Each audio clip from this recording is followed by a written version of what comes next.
brought you to create wildlife in art? What a joy to see your work. I've always enjoyed drawing animals since I was a kid, so it's natural that I came back to doing nature and wildlife. It's very inspirational to me. When did you make the decision that this could be a profession for me? I've always wanted to be an artist, so it just seemed like that was the thing that I was meant to do. I kind of got into selling my art by accident.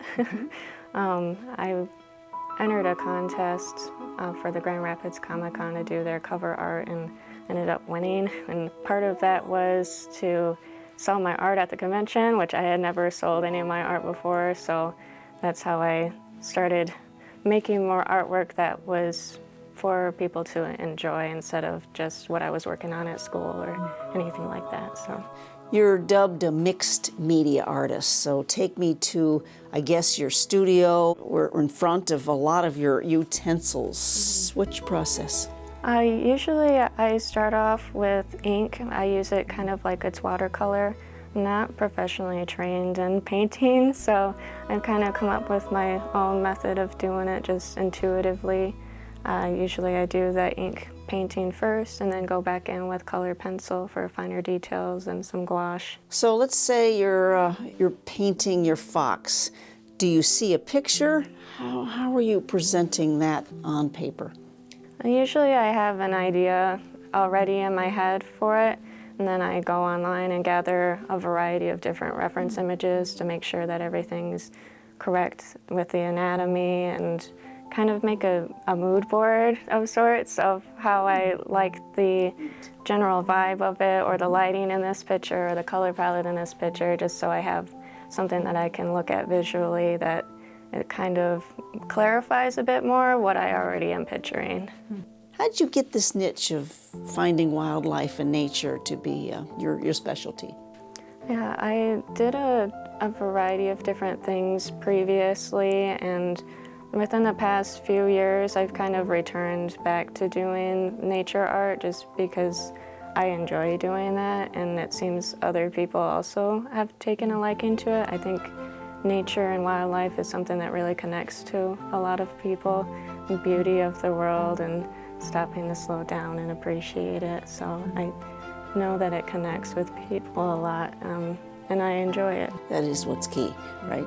There's a picture of a beautiful blue bird that you've done. Talk about that process. I did that painting, or I guess I should say illustration. It's actually done in marker. I did that for awards where they were presented as staff and faculty awards at KVCC. So it's kind of different than my usual process, but also similar. I kind of use markers similar to my paintings, which you wouldn't expect from a medium like that.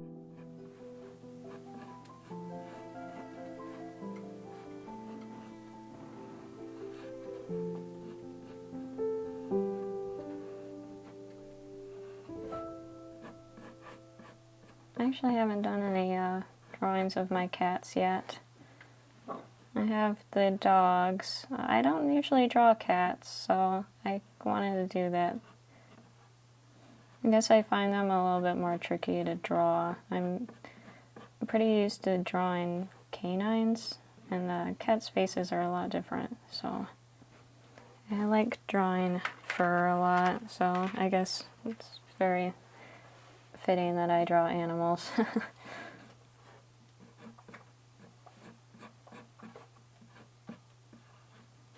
Usually I start my liner off with colored pencil and a little bit of color variation in that. And when I go on top of it with the paint, it kind of melts together with the paints a little bit more, but there's still line art there.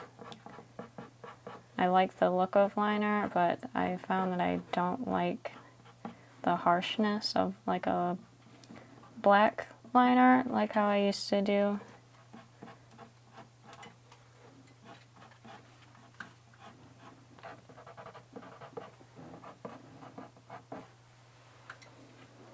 Okay. I'll move over to paints.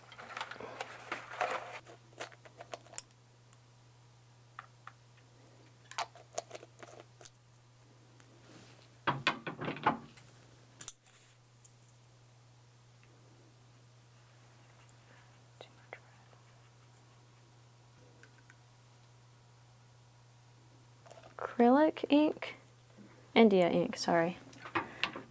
I use it like it's watercolor, although I've never been professionally trained in watercolor, so anyone that knows anything about watercolor is probably cringing at my technique, but it's a little bit different in the sense that it's a bit more permanent than watercolor. Watercolor, if you lay down a wash, you can kind of lift it back up a bit if you've messed something up.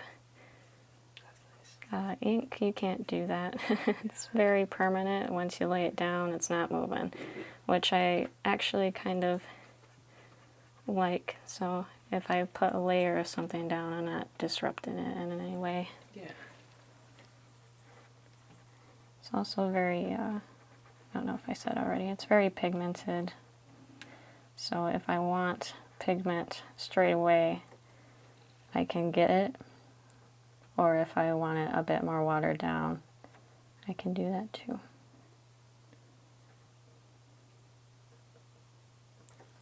I kind of have these two brushes that I go back and forth between. One of them has the ink on it, and one of them is just with water. I use that kind of to blend it or to get little strokes of the fur. I've actually only been working with ink for a few years now. I've discovered it kind of on accident. My life drawing class, my final semester in school, we had to use ink for some of our projects. That's kind of how I discovered using it the way that I do.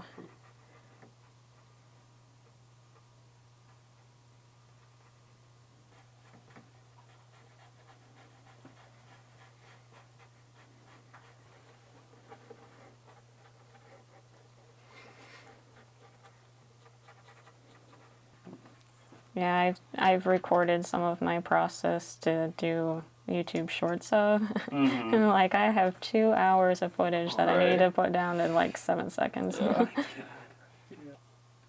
I just find it very funny when I go back and edit my footage and it's like this cute little animal drawing that's all peaceful, and then I have metal or industrial music playing in the background.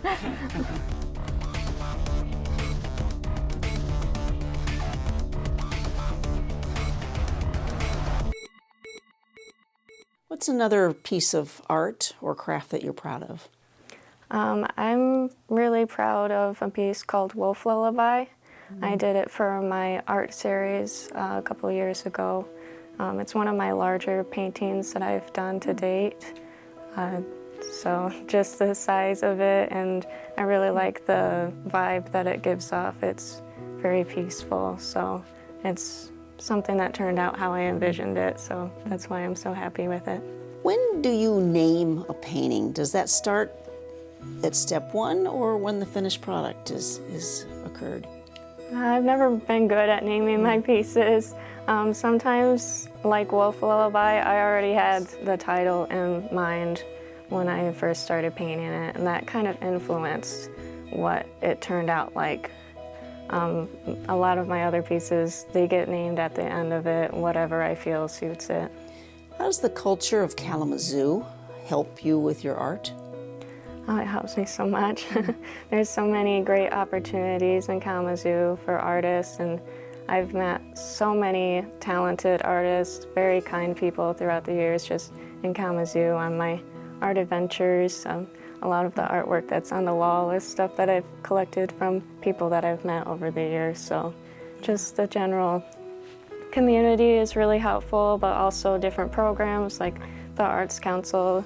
The art series that I had was funded partially from them. So It seems like you're a person that looks for opportunities, entering contests, submitting your work. How important is that to do?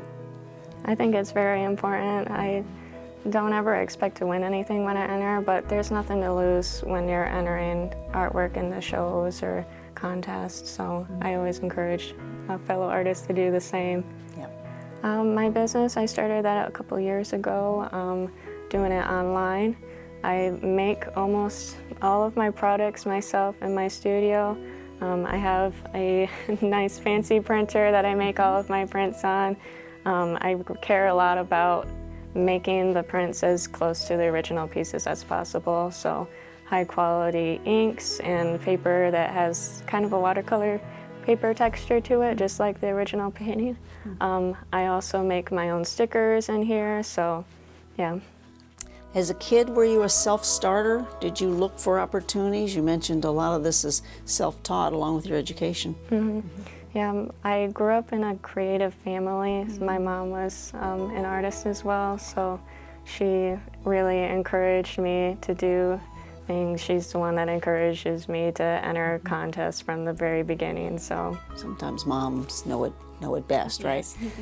When you're creating, what's your favorite part? Do you like thinking about it? Do you like the last mark that you make? What's best for you? I kind of like the entire process of it, not so much the start of it. That's kind of where it's a lot more technical.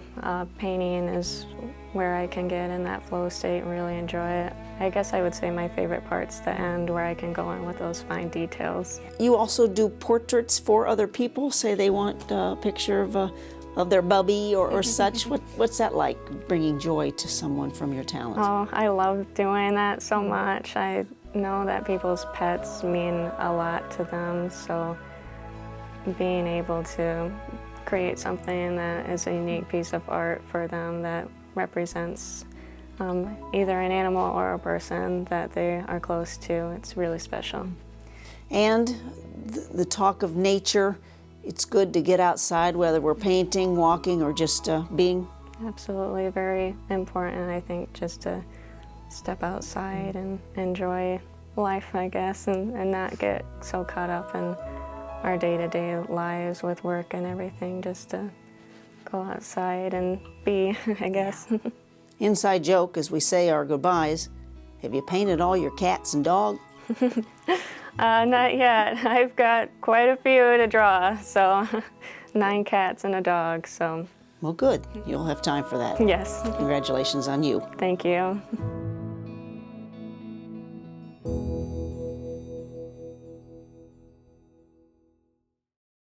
Be sure to find us on YouTube and Instagram. Exclusive videos, extended content, and behind-the-scenes pictures. Just search Kalamazoo Lively Arts.